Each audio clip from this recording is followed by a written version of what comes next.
Every single year, third-party sellers like myself sell billions of dollars worth of inventory on Amazon FBA, and all of our businesses fall into one of 3 different business models. Understanding this is how I personally went from selling hundreds of dollars worth of used books every month to hundreds of thousands of dollars worth of name brand products every single month on Amazon FBA. And in this video, I'm gonna break down every single one of those 3 business models, break down how it works, go over some of the pros and cons of them. And at the very end of the video, I'm gonna explain how scalable they each are and which ones I would personally recommend if you were starting Amazon FBA today. And quickly, I just wanna give a brief rundown of selling on Amazon in general. So 60% of everything sold on Amazon is actually sold by a third-party seller, just like myself. And either you're gonna sell products that you create yourself, so it's gonna be your own new brand, you're gonna make your own new listings on Amazon, or you're gonna sell name brand products that already exist, the listings are already on Amazon, you're just gonna find the listings with the demand currently, and then send your inventory to those listings, get a percentage of the sales, and make money that way. And that's the big picture that captures all of selling on Amazon. But now we're gonna go over the 3 specific business models that every single third-party seller on Amazon, their business falls into one of these 3 categories. And the first of these is arbitrage. Essentially, this means you're reselling things on Amazon FBA, and either you're gonna be doing retail arbitrage or online arbitrage. So it's a business model that sells name brand products that already exist, the listings already exist on Amazon. You're just gonna find those products profitably for a low enough price to flip it on Amazon for a profit. And either you're gonna do this at retail stores or online stores. So retail stores, this would look like you having an app where you can scan things and it pulls up listings on Amazon and you can see if they're profitable or not. So you're gonna go to like the clearance section at a Ross or a Walmart or a Best Buy, scan all of the items there and see which ones have corresponding listings on Amazon where you can buy it at the current price at the store and sell it on Amazon for a profit. Now, if you're gonna do online arbitrage, this would be the same thing. You're flipping items that you find for cheap and flipping them on Amazon for more and making a profit, but you would be finding these name brand products online. So you're gonna be on online stores. For example, you'd go to Nike's website and try to find a deal, try to find a coupon code, get some cash back on a credit card, use gift cards, anything you can to whittle down that price so you can buy it for cheap enough to flip it on Amazon for a profit. And that's essentially arbitrage. Some of the pros are that it's really easy to get started. So there's a low barrier of entry, both knowledge-wise and capital-wise. So you can get started with maybe $100, a couple $100, and really there's no expertise that you need. You just need to have one software that tells you if things are profitable, buy stuff, have a seller account, and then send it into Amazon FBA. It is that simple. Another pro is that it's a great way to learn how to sell on Amazon FBA. So if you've never made an Amazon FBA shipment, it's a great way to do that, to send your first shipment to Amazon, to get some proof of concept and actually see some sales coming in. And you also get to see what a good product looks like. You get to make some purchasing decisions, send them into Amazon and see if they sell or they don't sell. So it's a great place to get started, to learn Amazon FBA, and there's very little barrier of entry. Another pro is that you're selling name brand products on Amazon, which is incredible because we don't have to make them, we don't have to market them. There's already sales and demand on Amazon. We're just filling that demand by providing the product to Amazon FBA, and they're gonna do the selling and the fulfilling for us. We're gonna make the profit. Now let's go over some of the cons of RA or OA. The first being, there's no real good chain of custody for Amazon. So Amazon wants all third-party sellers to have a chain of custody, basically tracing exactly where you got your product from back to the manufacturer. So they either want you to buy from the manufacturer or buy from a distributor that buys directly from the manufacturer, which is an authorized distributor of that brand. For example, Kellogg's cereal, if you're buying Kellogg's, they want you to buy from Kellogg's or from a distributor that's an authorized dealer of Kellogg's cereal, and then you have good chain of custody tracing your inventory back to the manufacturer. With RA and OA, you really don't have that because all you have is retail receipts or even online arbitrage. Sometimes you're buying from other third-party sellers, so there's no chain of custody. Another con is that when you're doing OA, online arbitrage, is that big retailers don't like resellers buying up all their inventory. So if you're buying 100 units of a product or you have multiple orders for 100 units, let's say you have a cash cow, you're trying to buy a bunch of it, some retail websites will actually cancel your orders or suspend your account or stop you from buying more than 20 units in a day. They put these measures in place to stop resellers from buying up all the inventory so that actual customers can buy it and enjoy their product. And it's not wrong on their part, but it just does make it a little hard and tricky if you're doing OA and really trying to scale it. Now, the last con that really deterred me from doing this business model is that majority of sellers if they're doing any of the sourcing themselves, really they have a hustle and not a business. Because if they stop working, if they stop going to stores and looking for profitable inventory, or if they stop scrolling online and looking at leads and trying to find new inventory online, if they stop, then they stop getting paid. And in entrepreneurship, a situation where if you stop working, you stop getting paid, we call that a JOB. And there's no point of having a business if as soon as you stop working, you stop getting paid. So the fact that most people have a hustle and that the system is not really simple to where it's easy to outsource or easy to systematize and make it a real business, that really deterred me, because I wanted a business. When starting Amazon FBA, I wanted something that I could step away from 6 months and come back and it's actually grown. That's what a real business is. So I would say that's the last con. Now let's move on to the next business model. The second business model that all third-party sellers businesses falls under is private label. This is essentially making your own e-commerce brand and it being housed on the Amazon platform or existing under the Amazon platform. And you're gonna do everything that a regular e-com brand would do. You're gonna do market research, find a product that solves a new problem. You're going to make a prototype or think of a prototype. You're gonna talk to manufacturers, most likely overseas.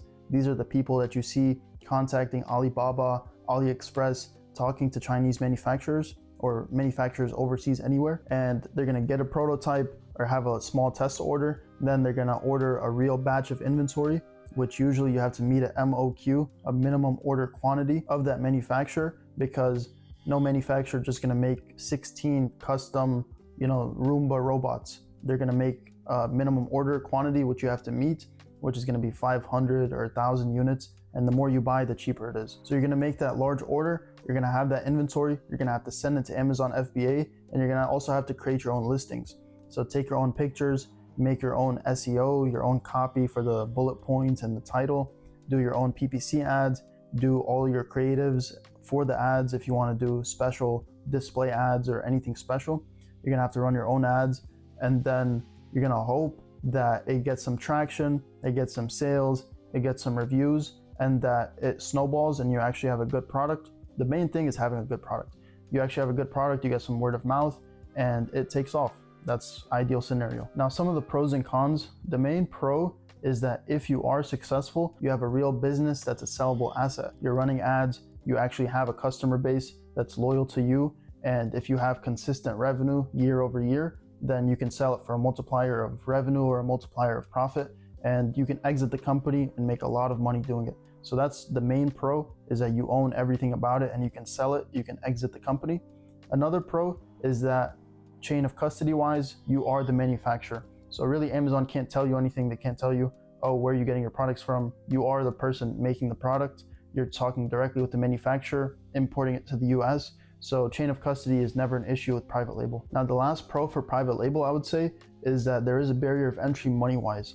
So when I'm starting a business, I want there to be a barrier of entry. I want it to be hard, because if I can make it, I know a lot of people that are maybe not as experienced or don't have the commitment that I can have and the long-term thinking that I can have, it's gonna deter them from doing the business model. So I like when there's a barrier of entry, especially if it's capital, because capital, it's not really a barrier of entry. You just have to have the knowledge of where to get access to the capital. And there are some real creative ways that you can fund an inventory-based business and have a lot of perks doing it. Now, a con is the barrier of entry as far as knowledge and skills. So you need to have the base Amazon FBA knowledge of sending your products to Amazon FBA, tracking profits, all of that good stuff that you need in any Amazon business.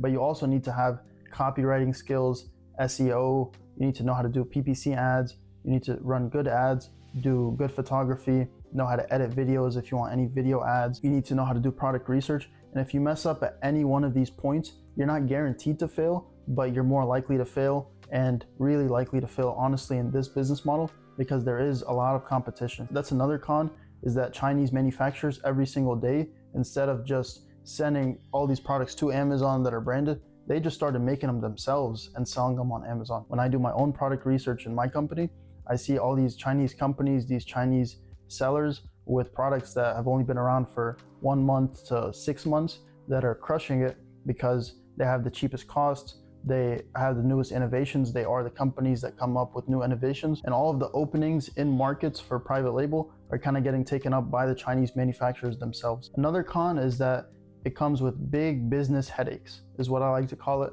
But essentially, a lot of liability comes with having your own brand. So if you're doing anything food, anything topical, anything supplement, anything medicine, you're gonna have to deal with the FDA and any guidelines with that. You're gonna have to answer to Amazon and make sure all of your stuff is tested and safe. If you have a kid's product or a toy or anything for a pet, you're gonna have safety complaints, you're gonna have liability, and someone wants to sue the company for any reason. It's not some big billion-dollar manufacturer, it's just you, and you have to deal with it. Now, the third business model that all Amazon third-party sellers fall under is Amazon wholesale. Now, this is selling name brand products on Amazon FBA, so there's already listings for them and already demand and sales going to those listings. And what Amazon wholesale looks like is setting up your fundamentals for your business, like your LLC and your resale certificate, finding brands that are already selling on Amazon and already have demand, and then reaching out to that manufacturer, making a direct account with them, buying direct from them, and then shipping it to Amazon FBA and watching the profits roll in. And some people work with brands and manufacturers, some work with distributors. We work with both, and there is a difference, but really I would have to explain how supply chain in America works, how manufacturers work, and there's a lot of detail in Amazon wholesale. And I'll have a full breakdown of Amazon wholesale from A to Z, explaining everything about it on a separate video, because this is the business model that I personally do. And this is what has allowed me to go to hundreds of thousands worth of sales per month and multiple 7 figures a year in revenue per year. Now, the pros of Amazon wholesale, first is that just like an arbitrage, you're selling name brand products on Amazon FBA. So there's already demand for these products. There's already healthy listings that have good sales history, and we don't have to create demand. So I don't have to go and market DeWalt drills or Milwaukee drills. People are already searching on Amazon for those things. I'm just gonna buy it direct from them or from a distributor for wholesale price, send it to Amazon FBA. They're gonna sell it, meet that demand, and I'm gonna make the money. Another pro is that you have great chain of custody. So we're either buying from the manufacturer or an authorized distributor of that brand. So we have great chain of custody leading us directly to the manufacturer. So any inauthentic complaint, any complaint that someone got the wrong product, we can easily get rid of these because we have great chain of custody leading us to the manufacturer themselves. Another pro is that there's very low risk because you're not making your own product and hoping it sells. You're selling name brand things where the demand is already there. And there's softwares like Keepa, which Keepa is basically the heartbeat of every single Amazon business.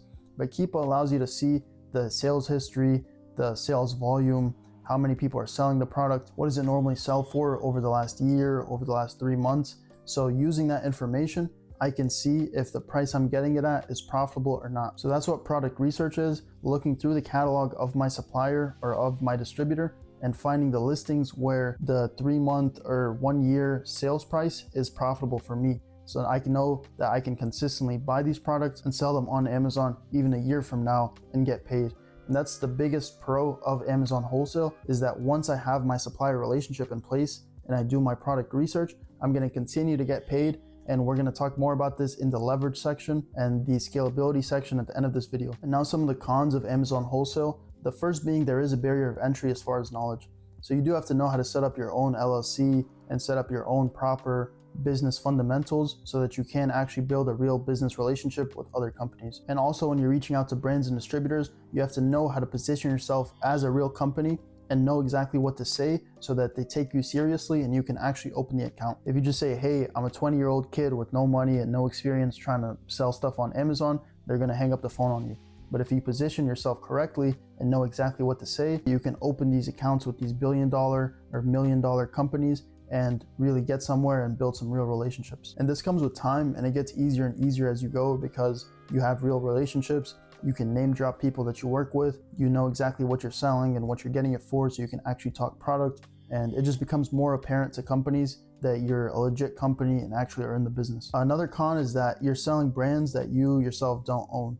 So anytime that brand wants to start selling themselves on Amazon, they can just kick off all the sellers off their listings. But you really do have to just roll with the punches and accept the losses that you take. And you're gonna have way more winners than losers. And that's kind of a big picture with Amazon wholesale. And the last thing I would say is that you kind of need money to make money. If you wanna make substantial money, you have to get to multiple 7 figures, which is gonna take you reinvesting majority of the profit for at least probably a year to 18 months. So it really isn't a get rich quick scheme, but it is a surefire way of having a way to work hard, spend a lot of time and reinvesting your capital in a business and eventually being successful and doing really well financially. Now, the last part of this video, I wanted to discuss the scalability of all these business models. And scalability really comes down to two factors. One is leverage and one is simplicity of the business. So I'll explain. Leverage is the measure of output for how much input you put. This is what really guided me to Amazon wholesale instead of selling used books.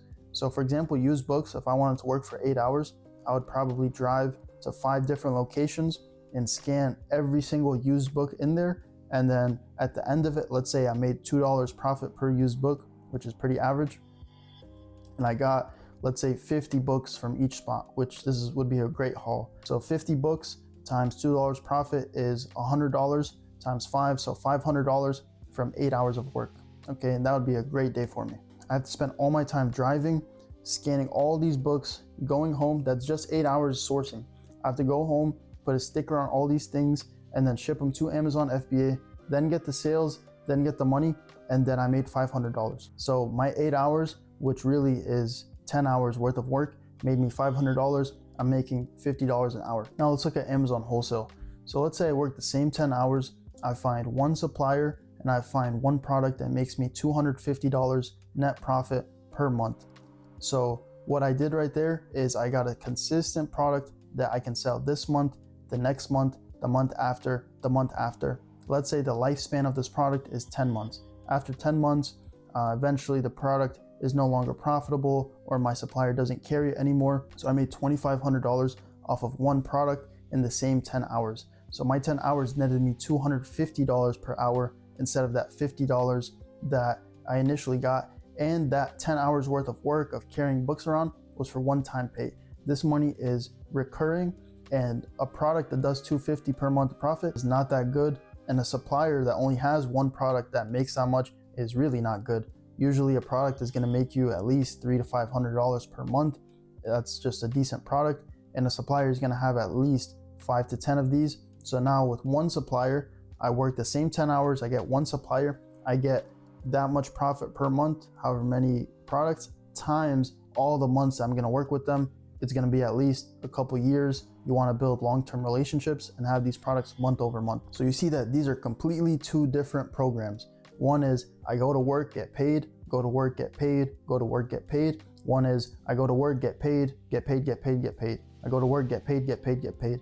This is just leverage. There's way more output for your input, and learning that just changed my life. And I knew I had to pursue a different business model, even if it's a little harder up front and there's some barriers of entry. I learned how to get the capital, and I learned the skills, and I learned how to talk to companies because I knew it would be worth it. And now I have a warehouse and a team that preps all the products and does the receiving, the putting a sticker on everything and sending it to Amazon FBA. So now I work way less and I get way more output for my time. Now the other factor of scalability is how simple something is. So for example, let's say you wanted to build a pyramid, and I can either have nice simple blocks or I can have like a squishy toy that's all spiky. Which one is going to be easier to build a pyramid with? If I want to build a really large pyramid, I'm going to want the nice simple shapes because it's just simpler.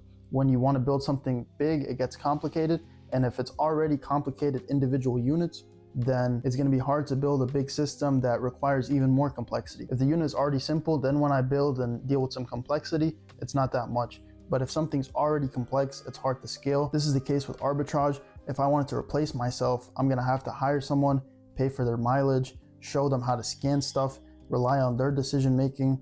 They're gonna have to have a way of buying the inventory. Then they're gonna bring it back to me, and we have to figure out a way to ship it to Amazon, or I guess they're gonna prep it. If they're doing that, why don't they just do it for themselves and sell it on Amazon? When you find something profitable, you're gonna send them to every Walmart in the location. They're just gonna be driving around all day. So that's just one base unit of measurement. If I'm gonna do online arbitrage, then I have to source from all these websites. I have to buy all these gift cards. I have to somehow track how all the money is adding up. Where did I get this cash back? Is this actually making money or is it not? I have to use all this cash back in my business so that it's actually profitable and that the money is staying in the business and that there's growth. I don't have chain of custody. It's just not simple. And with wholesale, I just make a business relationship. I do the product research and then I just place an order. So every time I'm running low on inventory, I have measures and softwares to tell me when I'm low. I just send the email, I get the product in, my guys put a sticker on it, they ship it to Amazon FBA. That's it. It's a simple business, and I can easily outsource the prep. So now I don't have to receive shipments or ship them to Amazon. Then I can outsource.